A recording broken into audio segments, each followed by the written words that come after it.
क्या आप अपनी करंट एनर्जीज जानना चाहते हैं? तो चलिए पहले इन कार्ड्स की एनर्जी से खुद को कनेक्ट कर लीजिए। अभी देखते हैं कि आपकी करंट एनर्जीज क्या है और यूनिवर्स आपको क्या गाइड करना चाहता है। ठीक है,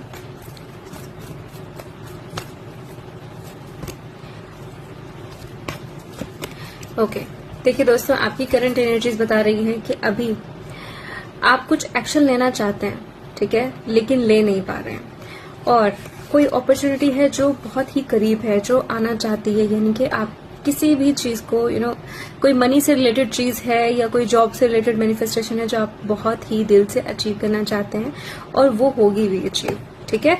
बट बशर्ते यहाँ पर एक्शन लेने का टाइमिंग आ रहा है कि आप एक्शन लीजिए। आप एक्शन नहीं ले रहे हैं, काफी नेगेटिविटी है, मतलब ओवर थिंकिंग हो रही है जिसकी वजह से एक्शन नहीं ले पा रहे हैं।